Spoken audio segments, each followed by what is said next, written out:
Today we're going to discuss one of the interesting and important integration techniques, which is called the integration by parts. You might have heard about the multiplication rule for the derivatives. Basically, whenever you multiply the two functions, then you need to use so-called multiplication rule in order to find the derivative of this multiplication. And the integration by parts, basically, it's the integral version of that rule. Basically, it says here that if you have the multiplication of the two functions inside your integration, then you should try to use the integration by parts. So I would like to give you the formula. So what is the algorithm, what you need to do in order to integrate using the integration by parts. And also we're going to do a couple of exercises on that. So if you remember, the multiplication rule for taking the derivatives looks like this. So if you have the multiplication of the two functions, f of x multiplied to the g of x, the derivative of these two functions is going to be equal to the, so let me write this like this. So the derivative is going to be the derivative of the first one multiplied to the second function plus the first function multiplied to the derivative of the second one. Okay, so this is called the multiplication rule for derivatives. What I'm going to do is I'm going to take the integration from this part with respect to the x and from this part with respect to the x. So since the derivative is kind of the inverse operation of the integration, I'm going to cancel out this integration and derivative on the left hand side. And what we're going to have here is f of x multiplied to the g of x is equal to the integration of the f prime of x g of x dx plus f of x g prime of x dx. Good. So this is the integration by parts. It looks strange, right? It doesn't look as the usual integration by parts formula with the u and v. So let's try to make the new notation in order to bring that formula to this like a popular notation.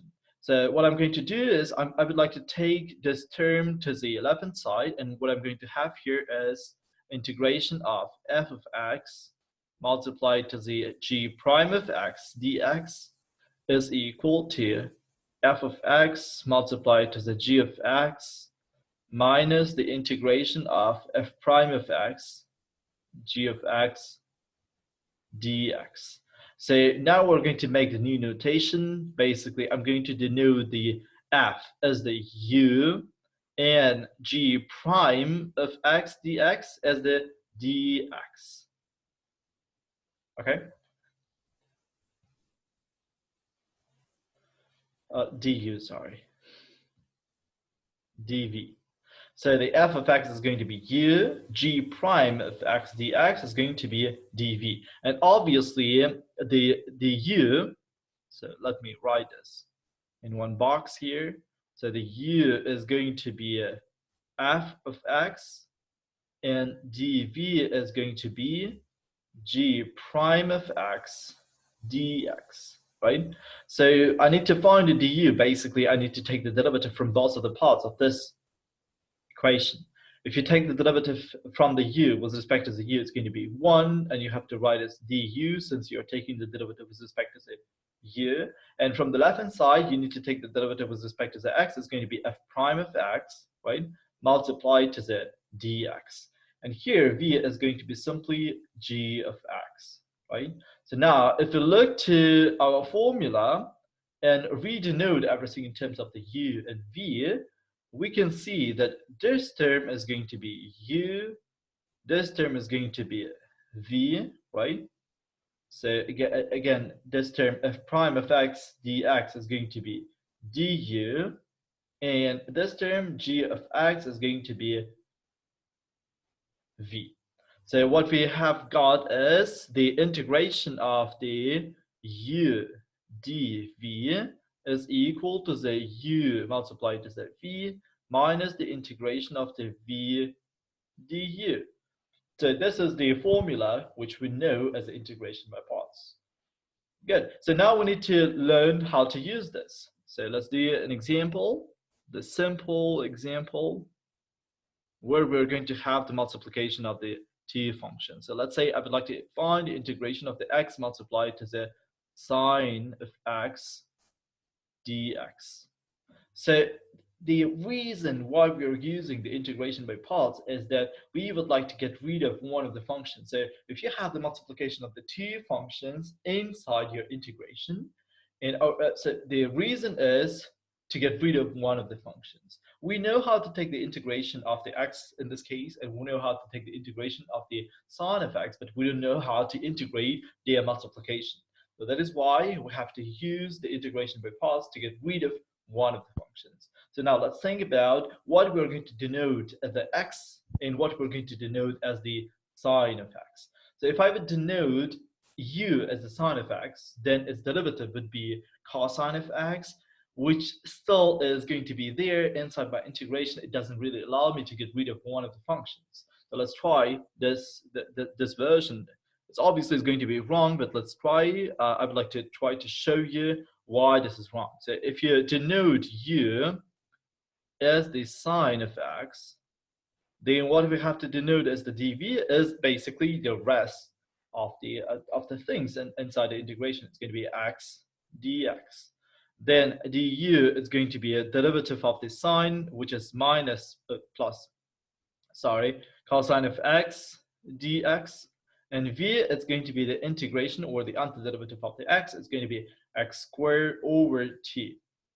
Then we have to use the formula. So this is going to be uv, right? Minus v du. So your uv is going to be x squared over t sine of x, which looks nice, right? But minus the integration of v multiplied to the du, which is cosine of x dx. So in kind of second iterations, I usually call this as a second